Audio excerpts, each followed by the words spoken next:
Hello Katden lovers and Katden followers. Abay, eto na lumalabas na pagkatapos si Catherine Bernardo matarget si Alden Richards naman. But before that, if you haven't subscribed yet to my YouTube channel, please don't forget to like, share, and subscribe at i-hit mo na rin ang notification bell for more showbiz updates.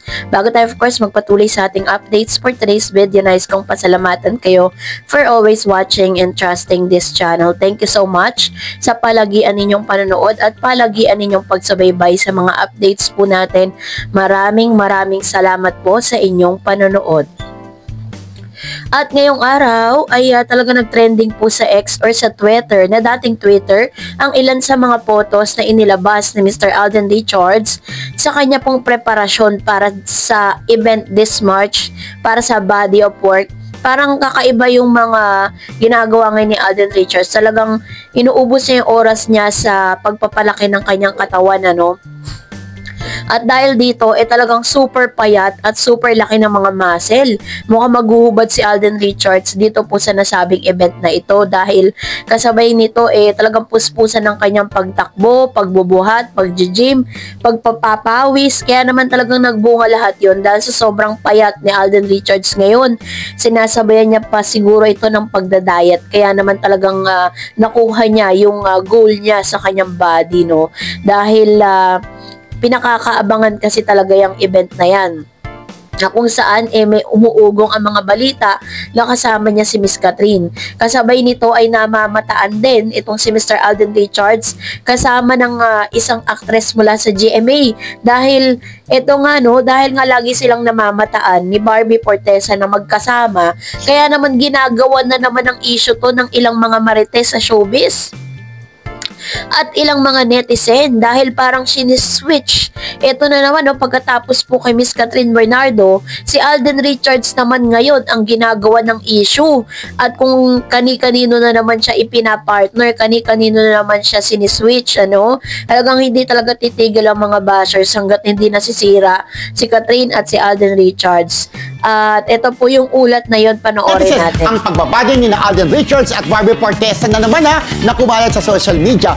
Napansin kasi nila na tila may chemistry ang dalawa, lalo na't parehong self-made, family-oriented at may comedy roots dahil parehong taga Laguna.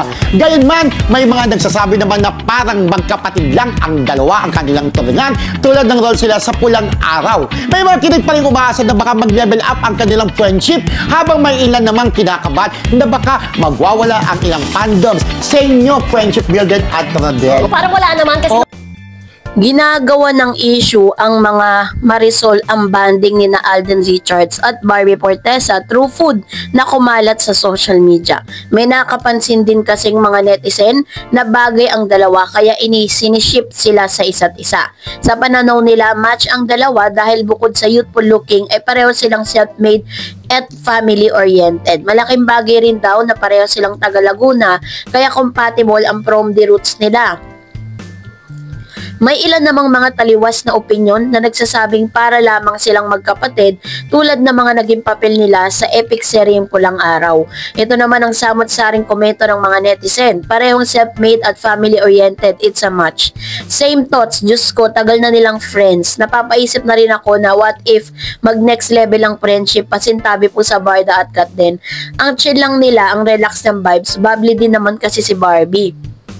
Dati ko pa yan napapansin na tuwang-tuwa at tawang-tawa yan lagi si Alden kay Barbie. But I think Barbie only sees him as kuya. For me, parang magkapatid lang yung chemistry nila. Natural na natural yung acting nila sa Pulang Araw. Sa siblings, parang ako mismo napapaisip kung totoong magkapatid sila. Paano ko ba ito sasabihin? Clean spark yung kanilang dalawa, pero pag sakat din, kilig spark. Honestly, kung sila endgame, then what? There's nothing weird with it. Nako, may nang magwawalang fandom. Albi, hi, oo nga, but parang cute, pasintabi sa mga shivers. Mabuhay kayo. Yan ang ilan sa mga komento ng mga netizens sa social media, matapos nga silang laging mamataang magkasama.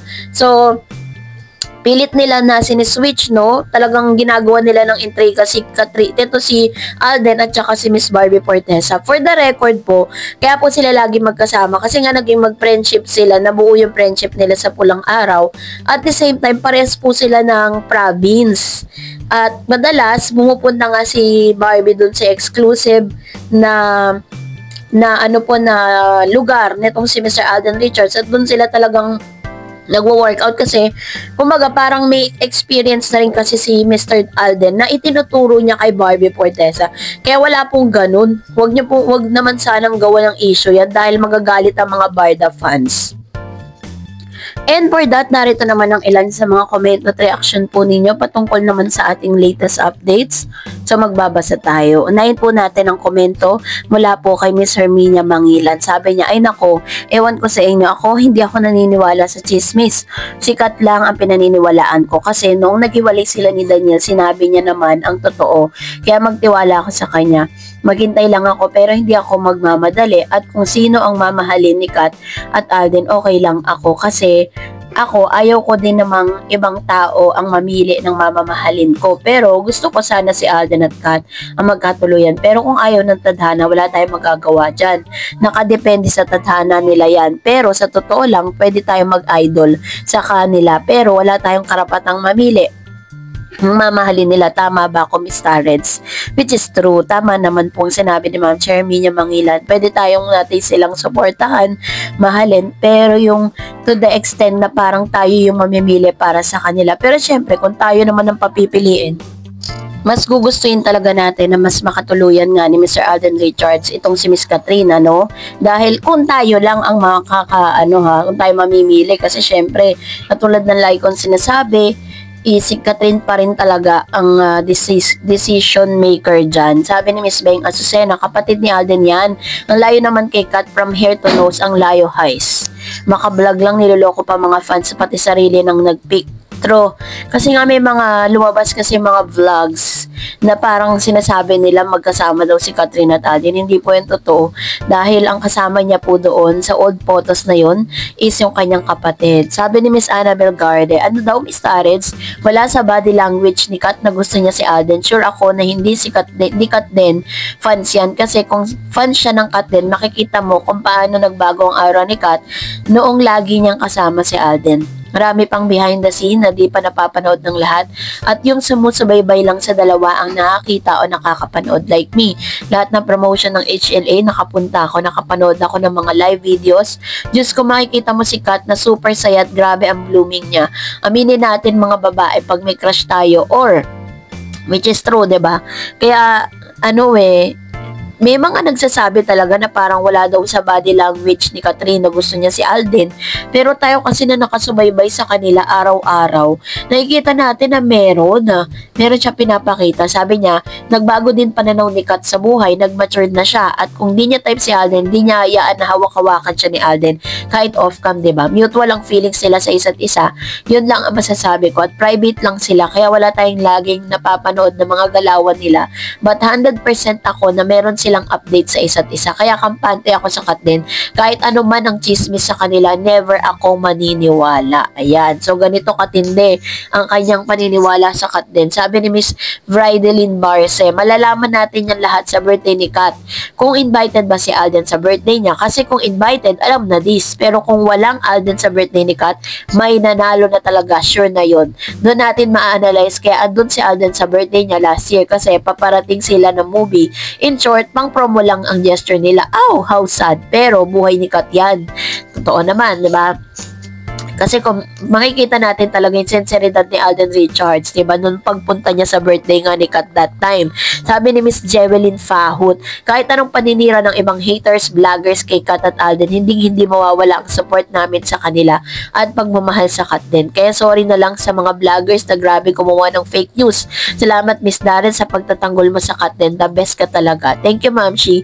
Sabi ni Cora Weber, consistent si Catherine Bernardo sa kanyang display of concern for Alden Richards off-cam as well in their PDA. Panatag pa rin ang Kat din team. Very true, no? Marami pa rin talaga mga Kat din na talagang hanggang sa ngayon ay pinangahawakan natin yung mga napanood natin, nakita natin sa mga interviews, diba? Kasi Sabi po kasi sa katulad po sa Bible, diba, out of the abundance of the heart, the mouth speak. Kung ano daw yung nilalaman ng puso mo, yun ang lumalabas sa bibig mo. Which is yung nakita natin kay Alden.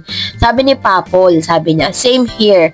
Wala talaga sa body language ni Kat na gusto niya si Alden. Promo lang talaga. Well, if talagang sila lalabas din. But now, I don't see it coming. No one can say to Kat, yan ang piliin mo, yan ang jowain mo. She has the right to choose on her own, not the fans. Mukha namang happy si Kat and dead malang sa mga chismis.